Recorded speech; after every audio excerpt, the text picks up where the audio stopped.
So yun po guys, ayan magandang araw po sa lahat. So another topic po yung pag-uusapan po natin sa video po na ito. Ito po ay tungkol doon sa naging live po ni Krishna. I believe that was June 11 po ng umaga.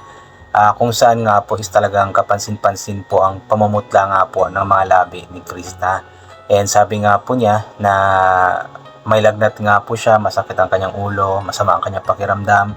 At maliban po doon is masakit din po ang kanyang tiyan. At the same time is medyo nahihirapan daw po siyang huminga. At dahil nga po dun is talagang sobra pong dami ang nag-alala nga po sa kanya kasi nga po halatang halata po talaga na hindi maayos po ang kanyang pakiramdam. So ang possible reason kung bakit nga ba nagkakaganito si Krishna dahil nga po siguro na over-fatigue na po. Kasi kapag na over-fatigue po ang isang tao is talagang yung katawan po natin is kung ano-ano po yung mga sakit ang lumalabas. Katulad nga po na nangyayari nga po kay Krishna ngayon. At dahil po ito sa, yun nga, sobrang pagod niya, araw-araw nga po siyang busy, araw-araw may lakad, tapos pumupunta pa sa bukid, umakyat sa napakatarik na bukid, napakainit, tapos nauulanan. So, ganun po ang nangyayari sa katawan po niya ngayon. Kumbaga, dulot po ito ng sobrang pagod, sobrang stress. At yung ano po, masakit po ang kanyang tiyan, so possible po na ulcer po iyon dahil nga po sabi po niya na may mga times daw po na hindi daw po siya nakakakain sa tamang oras dahil nga po busy, may nilalakad, ganito ganyan.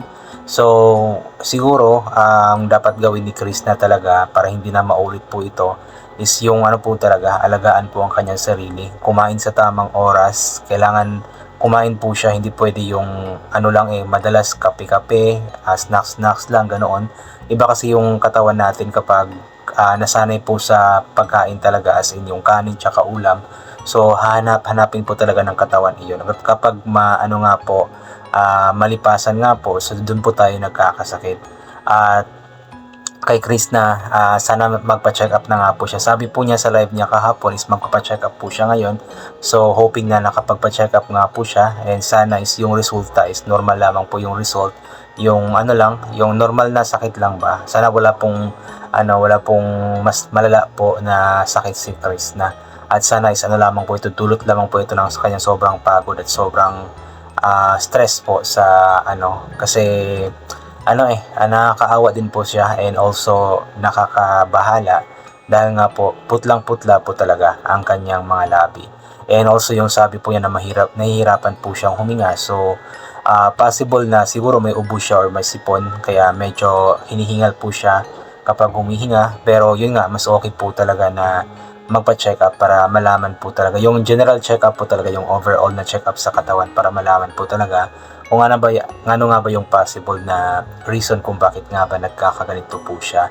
And kung sakali man na mabigyan na po siya ng agarang gamot and gumaling na po siya, so dapat is alagaan na po niya ng mabuti ang kanyang sarili kasi mahirap po yung tinutupad nga po niya ang pangarap po niya para sa kanyang pamilya, pero katawan naman po niya ang nahihirapan, katawan naman po niya ang pambawi. Dapat hindi ma-compromise po yung katawan or hindi magkakasakit yung katawan habang tinutupad po niya ang pangarap po niya. So alagaan niya ang kanyang sarili habang tinutupad po niya ang pangarap po niya, kasi paano po niya tutuparin ang mga pangarap po niya, especially yung pangarap po niya para sa kanyang pamilya, kung ganito nga po ang kanyang kalagayan, yung masakit po ang katawan, may nararamdaman po na kung ano sa katawan, di ba?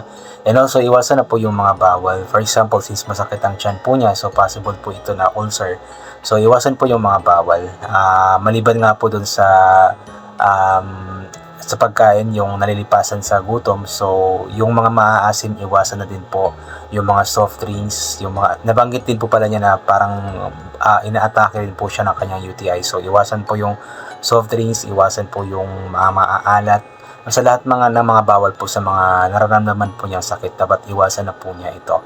Kasi yun lamang po ang tanging paraan para kasi kahit na gagamutin pa po niya yan, kahit na may gamot po siyang iniinom, pero kung abusado naman sa katawan, kung hindi naman sinusunod yung mga payo ng doktor, so baliwala rin. So mas okay po yung iwasan po yung mga bawal para habang uminom siya ng gamot is tuluyan din po siyang gagaling, di ba? So yun, pag-pray po natin na sana gumaling na nga po si Krishna. At nagpapasalamat po tayo ng marami sa lahat po ng mga payo ng mga lola, mga tita, ate, tito, kuya, lolo, sa kay Krishna. Dahil nga po talagang ramdam po natin yung malasakit po ng mga tao kay Krishna. Ramdam po natin yung sobrang pag-aalala po ng mga tao kay Krishna, especially po yung mga sobrang nagmamahal po talaga kay Krishna. Kasi talagang nakakabahala din naman po, especially doon sa live po niya na bigla-bigla na lamang po siyang hinihingal, kumbaga binibigla po siyang humihinga ng malalim.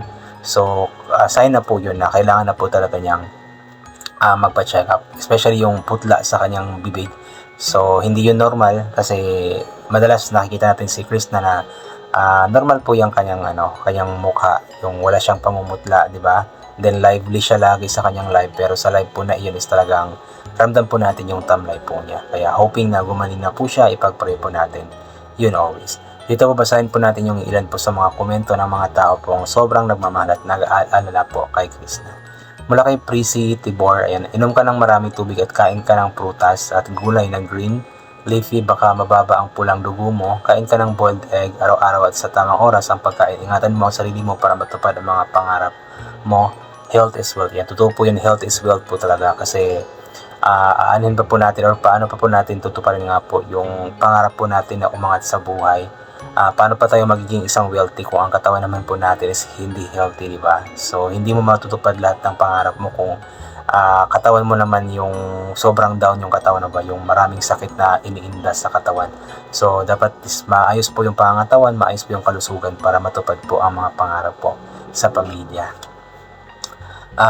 Jaime Galliamoza, alam mo, Baby Loves, di masama ang magkaroon ng pangarap na mabigyan ng magandang buhay para sa pamilya. Kaya lang, dapat huwag mo rin kaligtaan ang para sa iyong sarili. Halimbawa na lang kung naratay ka sa matinding karamdaman, paano mo pa matutulungan ang pamilya mo at lalo na ang iyong sarili, di ba? Kaya minsan ay bigyan mo rin ng tamang oras para sa iyong sarili. Kung kailangan mo ng konting pahinga, dapat siguro ipahinga mo hanggang manumbalik ang iyong lakas upang ipapatuloy ang iyong pangarap. Ipa-check up mo habang maaga pa ang iyong karamdaman. Sa ngayon, huwag kalimutan at na magdala ng baon kahit biskwit o tinapay, kaya huwag mong kapalipas ng gutom. Ingat ka na lang lagi. Yan po. Kung halimbawa talaga na hindi maiwasan na kumbaga yung sa pagkain ba, so at least mayroong pambala yung biskwit or tinapay. Lagi siyang magdala nun pati tubig para kahit na may lakad sila, kahit na busy, kung feel niya na nagugutom na siya, so at least meron siyang pambala, meron siyang kakainin kahit konti ba bago kakain ng kanin. And yun nga, alagaan talaga ang sarili kasi yun talaga yung pinaka-importante sa lahat. Kasi inulit ko nga po, gaya nga po ng sabi ni Sir o ni Ma'am Bato, na paano pa nga po tutuparin ang pangarap po niya sa kanyang sarili at sa kanyang pamilya kung yun nga, nakaratay na nga po siya dahil sa matinding karamdaman. Kaya tama po yun, ipa-check up po sana niya ito nang ma-advisean siya ng maayos ng doktor at sana is sundin din po niya mga advices po ng mga taong nagmamahal po sa kanya. Allen Roquena, ayan, magpa-check up ka na, Chris. Ang kalusugan mo ang puhunan mo para sa sarili mo rin at sa pangarap mo sa pamilya mo. Huwag ka munang magbuhat ng mabibigat, ingatan ang sarili, magpagaling ka. Ayan. So, yung pagbubuhat din po ng mabibigat, so alam ko meron din po yung bad impact sa kanyang katawan. So, hanggat maaari sana is iwasan na rin po niya ang ganoon. Siguro okay lang po yung magbuhat ng mabigat, pero yung tama lang po yung bigat, yung kaya lang po. Pero wag yung sobrang bigat na po talaga tapos umaakit pa sa bukid. So, delikado din po yun. Honorio Sanchez, ayan. Hi Chris, ingatan mo ang sarili mo, marami nagmamahal sa'yo at nag-aalala dahil may nararamdaman kasi yung katawan. Opo, sobrang dami po talaga ng nag-aalala. Majority po ng mga nag-comment is talagang sobra pong nag-aalala po sa kalagayan po ni Chris na ngayon. Emily Pilyazar, pahinga muna dahil ingat ang sarili, wala pa man tayong extra katawan pag nagpasakit tayo, kaya ingatan mo ang sarili mo dahil totoo po yun, wala tayong extra na katawan. Okay lang po sana kung kahit magkasakit po yung main na katawan natin ay meron pang extra na magagamit, pero wala kasing ganoon sa buhay, di ba? Iisa lamang po ang ating katawan, kaya dapat po itong ingatan talaga. Macelda Rivera, bawal sa'yo na Baby Loves Coffee, soft drinks, lalo na't yung Sting na iniinom mo, ingat lagi, lalo na nakukuha mo na goal mo, Baby Loves, mahal ka namin, to God be the glory. I believe parang iniiwasan na rin po ni Chris na yung Sting matagal na, tapos nabanggit niya sa live na parang hindi na po siya umiinom ng kape tsaka soft drinks sa kasalukuyan.